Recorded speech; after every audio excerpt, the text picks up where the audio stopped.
Welcome to the Melissa J Show. My name's Melissa J, and we are coming to you live from our studios here in scenic North Hollywood, California,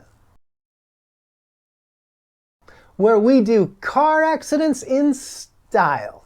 And speaking about being in style, I should probably introduce my fashionably dressed little co-host here. This is Melissa J. Jr., who is also the lead photographer here at the Melissa J. Show.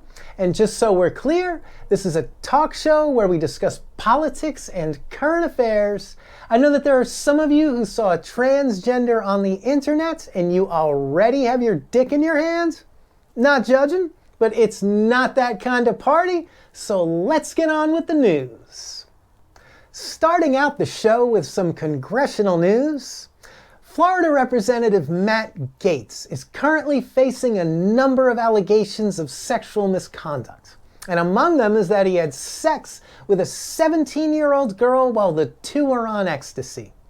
And I would like to take a moment to officially go on record as saying that particular allegation is completely untrue and totally false. I was 19 when that happened.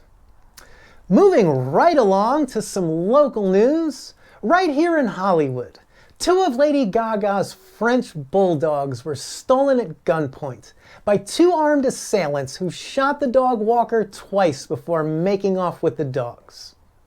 Now, I know Los Angeles is a violent city, but did you really need to shoot them? They're a dog walker. They're not a crack dealer. You're stealing pets. You're not stealing drugs. And on top of that, I can guarantee you that anybody whose choice in careers is walking Lady Gaga's exotic dogs around the streets of the Hollywood Hills is not going to be a very masculine nor aggressive individual. You could have just shown them a painting of a gun, and that would have been enough to get those dogs. You could have just described a 50% off shoe sale that they missed, or just uttered the phrase, brunch with no mimosas, and they would have been like, "Ack, take the dogs." And on that note, I'm looking to hire a dog walker for Melissa J. Jr. If anyone is interested in walking her around in the rugged streets of North Hollywood, what could go wrong? In other celebrity news, in response to allegations of transphobia about some recent comments she made, the rapper known as Lil Mama announced she would be starting her own heterosexual rights movement. But fortunately for her, we already have a heterosexual rights movement. It's called Society. Turning now to some national news. Many Americans recently began receiving checks under a stimulus package that was put forth by President Harris and Vice President Biden, which provided a great deal more relief than the package that was proposed by the Republicans. And my adorable little co-host here has put together a graph which provides a side-by-side comparison of the two competing plans put forth by the Democrats and the Republicans. Now, one thing this graph makes clear is that the Democrats have a much bigger package than the Republicans do, which explains why more women tend to vote Democrat instead of Republican, and it also explains why most of West Hollywood tends to lean Democratic as well. In other national news, two Capitol Police officers are suing former President Donald Trump, claiming they suffered physical and emotional damage as a result of the attack on the Capitol on January 6th. And I can honestly say that both Melissa J. Jr. and myself suffered on that day as well. Now, I don't want to get upset, but what I saw that day really affected me on a deep and personal level. The events I witnessed brought me to tears and just made me sick to my stomach.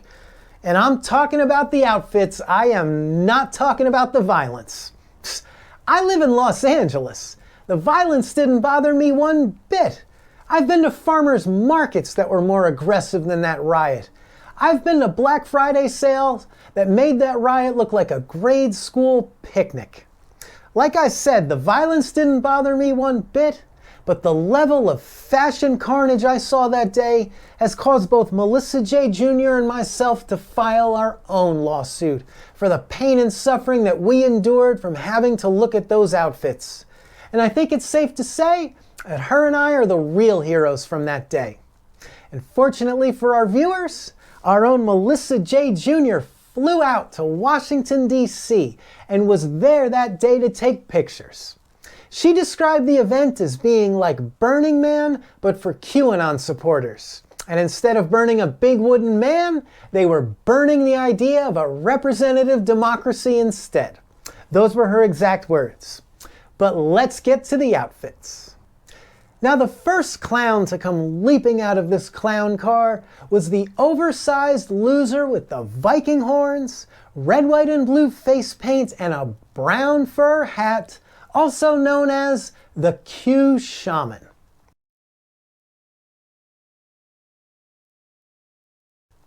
Now, we've all seen the pictures of that frat boy bro-publican on television, but here is the picture that Melissa J. Jr. took of the Q Shaman. Yes, she said the outfit was so hideous that it broke her camera. In fact, she said that looking at him made her want to quit photography altogether. You know, it's bad enough that you're a grown man painting your face, but then you're going to accent red, white, and blue with a brown fur hat? Are you kidding me? Ever heard of this thing? It's called not making me vomit? Not to mention the stench of BO and failure that must have been coming off the parts of that fur hat that were dangling into your undeodorized armpits. Because fur is very expensive and time-consuming to clean. I know. And then there were the man nipples on the Senate floor. Man nipples. I heard one of the commentators on television say that January 6th was one of the saddest days in American history, and yes, that's because this bare-chested knucklehead brought his man nipples onto the Senate floor, and our great nation will never be the same. And then there were the Boogaloo Boys, whose trademark is making angry and intimidating statements while wearing Hawaiian shirts. Yes, Hawaiian shirts. Little bit of free fashion advice for the Boogaloo Boys. If you want people to take you seriously as a violent and angry mob, you might want to lose the Hawaiian shirts. What is this, a Magnum PI reenactment? Are you violently overthrowing a government, or are you tailgating for a Jason Mraz concert? In fact, the reason we don't have our own photo is because Melissa J. Jr. said she was laughing too hard to take your picture. Because you're wearing Hawaiian shirts. Who's in charge of you guys? John Candy?